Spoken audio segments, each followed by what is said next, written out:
जय श्री गणेश। मैं हूं पंडित जगदीप। जेडी न्यूज़ 24 की ओर से आप सभी का सादर नमन करते हुए आज के इस वीडियो में प्रेत श्राप, संतानहीनता व जातक के दुर्भाग्य का ज्योतिषीय विश्लेषण, इस विषय को लेकर आपसे रूबरू होने जा रहा हूं। प्रेत श्राप के कारण संतानहीनता कुछ जातकों में किस प्रकार होती है, इस पर चर्चा करते हैं।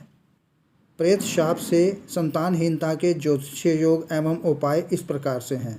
जब पितरों के कर्मों का लोप होता है, अर्थात उनके श्राद्ध आदि कर्म जातक द्वारा ठीक से नहीं किए जाते, तो वह पितृ प्रेत योनि अर्थात पिशाच योनि में जाकर वंश वृद्धि को रोक देते हैं। पितरों के कारण संतानहीनता के विभिन्न योग इस प्रकार से हैं।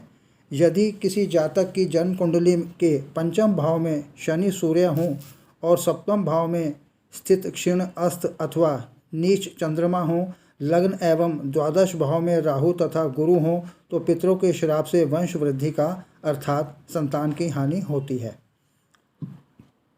यदि किसी जातक की जन्म कुंडली में पंचमेश शनि होकर अष्टम में हो, लग्न में मंगल और कारक ग्रह अष्टम में हो, तो पितरों के श्राप से संतान हानि होती है।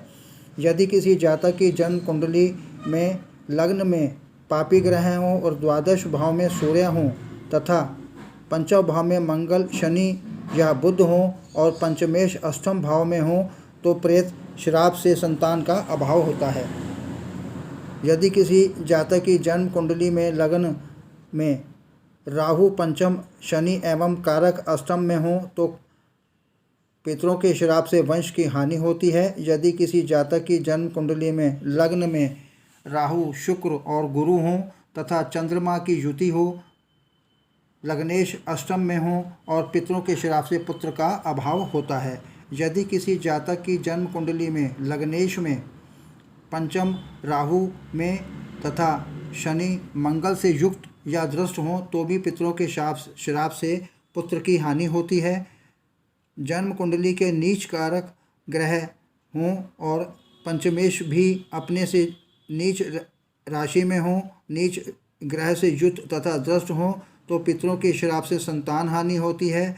जातक की जन्म कुंडली में लग्न में पंचम शनि भाव में और राहु तथा अष्टम भाव में सूर्य तथा द्वादश भाव में मंगल हों, तो पितरों के श्राप से वंश का नाश होता है। यदि किसी भी प्रकार से अन्य दोषों द्वारा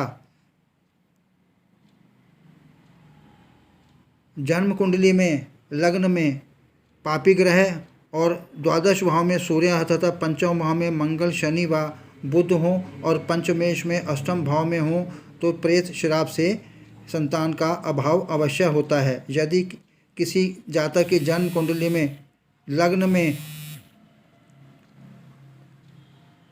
तथा नीच ग्रह से युक्त तथा दृष्ट हों, तो पितरों के श्राप से संतान हानि होती है। जातक की जन्म कुंडली में लग्न में शनि पंचम भाव में, राहु और अष्टम भाव में हों, तब भी संतान का श्राप कम ही नहीं होता। यदि किसी जातक की जन्म कुंडली में अष्ट में शनि शुक्र से युक्त होकर पंचम भाव में हो तथा कारक ग्रह अष्टम भाव में हो, तो पितरों के श्राप से संतान हानि होती है। अष्ट में शनि शुक्र से युक्त होकर पंचम भाव में हो और कारक ग्रह अष्टम भाव में हो, तो पितरों के श्राप से संतान बाधा का योग बनता है। प्रेत श्राप से संतान बाधा के सामान्य उपाय। प्रेत श्राप तथा शांति ग्रह की शांति हेतु गया में श्राद्ध, रुद्राभिषेक, ब्रह्मा और सोने की मूर्ति, प्रत्यक्ष गाय, चांदी का पात्र और नीलमणि का दान करना चाहिए। इसके पश्चात तथा सामर्थ्य ब्राह्मण भोजन कराकर उन्हें दक्षिणा देनी चाहिए। इस प्रकार शांति करने से पुत्र प्राप्ति तथा कुल वृद्धि की संभावना बनती है। ग्रह दोष की शांति से, ग्रह दोष से यदि संतानहीनता योग है, तो बुध शुक्र कृत दोष में शुक्र शंकर जी की पूजा, चंद्र कृत दोष में संतान गोपाल आदि का अनुष्ठान, मंत्र तथा औषधि सेवन, राहु दोष से कन्यादान, सूर्य दोष से विष्णु की आराधना, मंगल व शांति के पाठ करना चाहिए। आगे प्रभु इच्छा प्रसन्न रहें, स्वस्थ रहें, आपकी समृद्धि की कामना सहित पुनः जय श्री गणेश।